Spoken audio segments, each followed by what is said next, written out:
Bismillahirrahmanirrahim. Assalamualaikum warahmatullahi wabarakatuh. Perkenalkan, nama saya Enolerian dengan NIM F2020011133. Baik, di sini saya akan menjelaskan materi saya yang berjudul Hubungan Kuantitatif Struktur dan Aktivitas Antihistamin Golongan Antagonis H2. Kemudian kita masuk pada histamin, yaitu senyawa normal yang ada dalam jaringan tubuh atau sel mas dan mesofil. Berperan sebagai proses fisiologi penting, yaitu mediator kimia yang dikeluarkan pada fenomena alergi seperti rintis, asma, urtikaria, pruritis, dan anaflaksis. Sumber histamin dalam tubuh adalah histidin yang mengalami dekarboksilasi. Di sini di bawah ada rumus strukturnya. Kemudian, histamin cepat dimetabolisis melalui reaksi oksidasi, N-metilasi, dan asetilasi. Penderita yang sensitif terhadap histamin atau mudah terkena alergi karena jumlah enzim yang dapat merusak histamin di tubuh atau histaminase dan diamino oksidase lebih rendah dari normal. Kemudian mekanisme kerja histamin yang pertama menimbulkan efek ketika berinteraksi dengan reseptor histaminergic, yaitu reseptor H1, H2, dan H3. Yang kedua, histamin berinteraksi dengan H1 menyebabkan sembab, pruritik, dermatis, dan urikaria.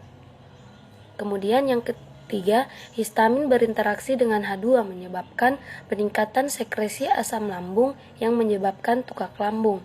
Yang terakhir, reseptor H3 yang terletak pada ujung syaraf jaringan otak dan jaringan perifer mengontrol sintesis dan pelepasan histamin, mediator alergi, dan peradangan.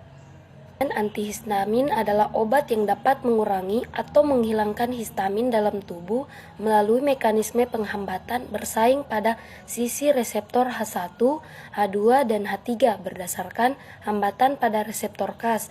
Antihistamin dibagi menjadi 3 kelompok, yaitu antagonis H1, antagonis H2, dan antagonis H3. Kemudian antagonis H2, struktur serupa dengan histamin, mengandung cincin imidazol atau bioisosteriknya. Terapi berbeda pada panjang gugus rantai samping. Pada interaksi obat dengan reseptor H2, cincin imidazol atau bioisosteriknya terikat pada sisi reseptor Cas melalui ikatan dipol, sedangkan rantai samping yang panjang dan tidak bermuatan terikat melalui ikatan hidrofot dan kekuatan van der Waals pada reseptor tidak Cas. Antagonis H2. Yang pertama, senyawa yang menghambat secara bersaing interaksi histamin dengan reseptor H2. Kedua, menghambat sekresi asam lambung, pengobatan tukak lambung dan usus, diare, nyeri, otot, dan kegelisahan. Kemudian mekanisme kerja yang pertama menghambat secara langsung kerja histamin pada sekresi asam atau efikasi intrinsik.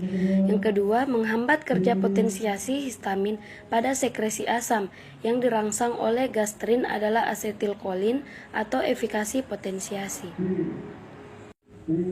Selanjutnya ada ikatan obat dengan reseptor H2. Yang pertama, cincin imidazol atau bioisosteriknya dengan ikatan dipol pada sisi Cas reseptor. Yang kedua, rantai samping yang tak bermuatan dengan ikatan hidrofob dan van der Waals pada sisi tidak Cas reseptor. Di sini bisa kita lihat ada rumus struktur imidazol. Kemudian hubungan struktur dan aktivitas yang pertama itu ada modifikasi pada cincin, yang kedua modifikasi pada rantai samping, yang ketiga modifikasi pada gugus N. Kemudian modifikasi pada rantai samping, aktivitas optimal cincin terpisah dari gugus N oleh 4 atom C atau ekuivalennya. Pemendekan rantai akan menurunkan aktivitas antagonis H2. Penambahan panjang gugus metilen pada rantai samping turunan guanidin akan meningkatkan kekuatan H2 antagonis, tapi senyawa masih mempunyai efek parsial antagonis yang tidak diinginkan. Substitusi satu gugus metilen pada rantai samping dengan isosterik tioter -S meningkatkan aktivitas antagonis. Kemudian di sini ada rumus struktur histamin. dan 5-metilhistamin, kemudian ada N-guanihistamin dan burimamida, kemudian ada simetidin dan metiamida. Kemudian modifikasi pada gugus N, substitusi gugus amino rantai samping dengan gugus guanidin yang bersifat basa kuat menghasilkan efek H2 antagonis lemah. Kemudian substitusi gugus guanidin yang bermuatan positif dengan gugus tiourea seperti pada burniamid akan menghilangkan efek agonis dan memberikan efek H2 antagonis yang kuat. Di sini bisa kita lihat pada rumus strukturnya. Kemudian pengembangan senyawa antagonis H2. Yang pertama, pemasukan gugus metil pada atom C2 cincin imidazol selektif reseptor H2. Yang kedua, pemasukan gugus metil pada C4 selektif H2 agonis dengan efek H1 agonis lemah. Yang ketiga, modifikasi pada cincin tidak menghasilkan efek H2 antagonis, sehingga modifikasi pada rantai samping R sama dengan H itu histamin, sedangkan R sama dengan CH2 yaitu 4-metilhistamin. Di sini bisa kita lihat pada rumus strukturnya. Kemudian gugus amino rantai samping diganti gugus guanidin menghasilkan efek antagonis H2 lemah. Yang kedua, menambahkan panjang gugus metilan pada rantai samping meningkatkan aktivitas H2 antagonis tapi masih punya efek agonis parsial yang tidak diinginkan. Kemudian, gugus guanidin diganti gugus tiourea menghilangkan efek antagonis H2 kuat.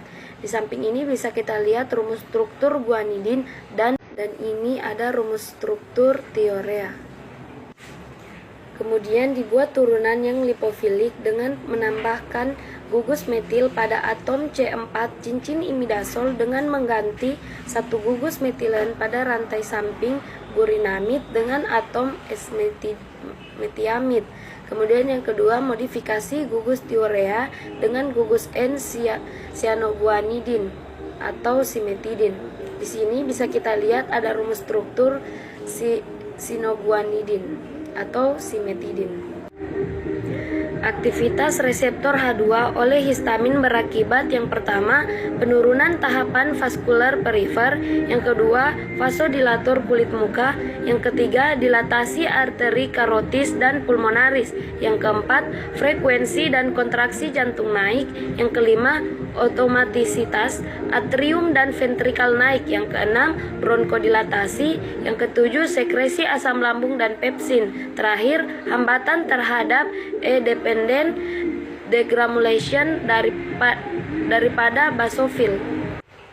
Kemudian pembagian antagonis H2. Yang pertama, metiamida. Di sini bisa kita lihat rumus struktur metiamida. Metiamida mengandung gugus tiourea non-basik dan polar, efektif dalam mengurangi sekresi asam lambung.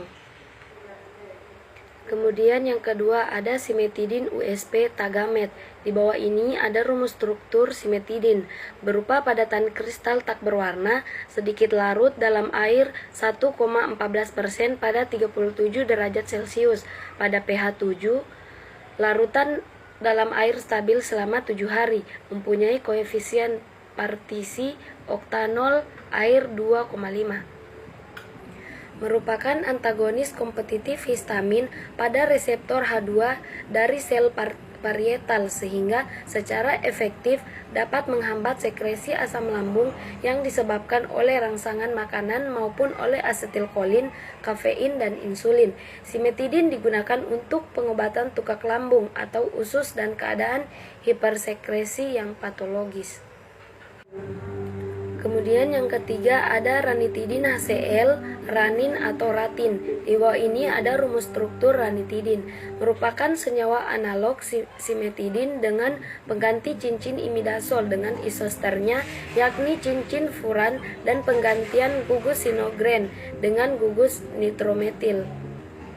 merupakan antagonis kompetitif histamin pada reseptor H2, digunakan untuk pengobatan tukak lambung atau usus. Adanya modifikasi di atas maka dapat menghilangkan efek samping dari simetidin seperti ginekomastia, konfusa mental, dan mengurangi kebiasaan senyawa. Efek samping ranitidin adalah hepatitis, trombositopenia, dan leukopenia yang terpulihkan.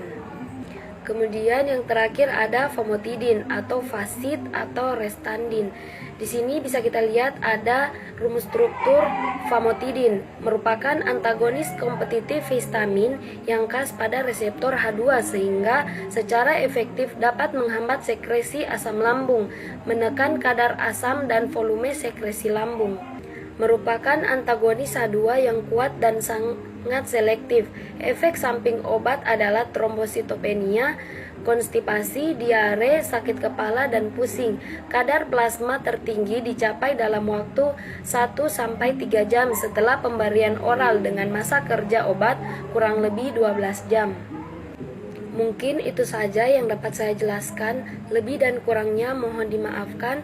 Wabillahi taufik wal hidayah. Wassalamualaikum warahmatullahi wabarakatuh.